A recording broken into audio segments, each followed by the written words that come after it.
Caros alunos, estamos aqui para mais uma aula, continuando o assunto funções. Vamos usar o mesmo exemplo no anterior. Só que dessa vez, vamos representar essa função através de diagramas. Todas as vezes que temos uma relação entre duas grandezas, podemos representá-las através de diagramas. Então, eu tenho a tabela, o valor a ser pago do combustível, L a quantidade de litros. Se é uma função, temos uma lei de formação. Então, V, que é o valor a ser pago. Lembrando, a nossa variável dependente, ela é igual a 2,50 vezes L, a quantidade de litros. Lembrando que o L é a nossa variável independente. Vamos apresentar aqui o conjunto A e o conjunto B.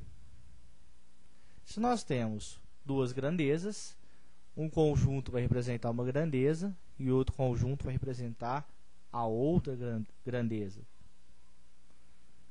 E se é uma função, uma variável depende da outra. Então, temos uma relação de dependência. Aqui, vamos falar que os elementos que estão no conjunto A estão relacionados com os elementos do conjunto B. Como que determinamos isso na nossa nomenclatura de funções? Então, f, função de A em B. Então, temos o conjunto dependendo do conjunto. Como que estamos relacionando? Saindo dos elementos conjunto A para obter os elementos conjunto B, temos uma função de A para B, ou de A em B. Vamos falar que x pertence a A, ou seja, os elementos do conjunto A serão os valores de x. E y pertence a B, ou os elementos constituídos do conjunto B serão os valores de y. Bom, se eu falei em x, falei em y, e lá na nossa lei de formação eu tenho V e L, bastamos escrevê-la de novo, em função de x e y. Temos então a nossa lei de formação. Lembrando que o valor a ser pago é igual a 2,50 vezes L. Vamos então escrever a nossa lei de formação trabalhando com os valores de x e y. Então, y é a nossa variável dependente. Por que ela é a nossa variável dependente? Conforme for mudando os valores de x, eu vou obtendo os valores de y. Ou seja, então x será a quantidade de litros e y será o valor a ser pago.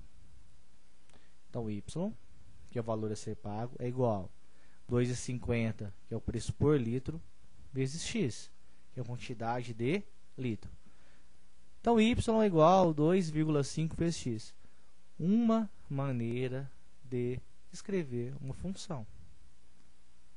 X, então, é a nossa variável independente e y é a nossa variável dependente. Ou ainda, podemos escrever de uma outra maneira. Podemos escrever assim, ó, a função. Função de quem? A função da quantidade de litros. Conforme eu for abastecendo 10, 20, 30 litros, eu vou pagar um certo valor.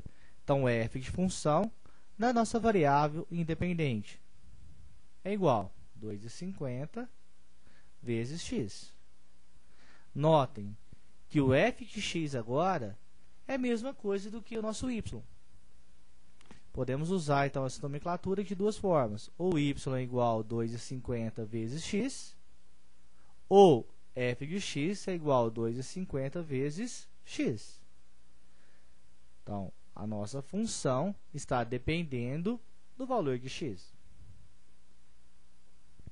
Se for 10 litros, então f de 10 é igual a 2,50 vezes qual quantidade de litros? Não é X? Quanto que vale X? Quantidade de litros? Então é 10 litros. Que vai dar F de 10 igual a R$25. Está ali. Olha lá.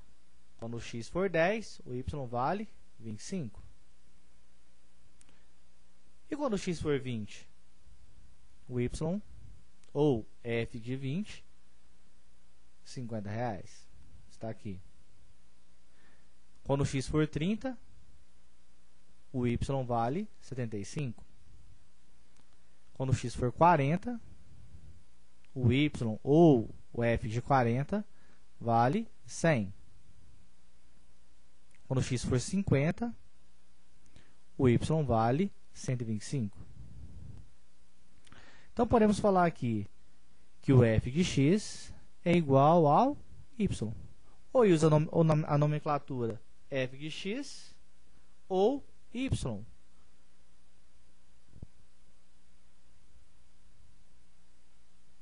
Lembrando que o F de X é igual a Y. Notem agora, todos os elementos do conjunto A estão associados a elementos do conjunto B. Então, para ser função, todos os elementos do conjunto A, se for uma função de A em B, tem que ter correspondência no conjunto B. Se faltar alguém sem ter o correspondente do outro lado, não seria função. Mas com um detalhe. Cada elemento do conjunto A tem que ter um único correspondente no conjunto B. Vale aquela ideia.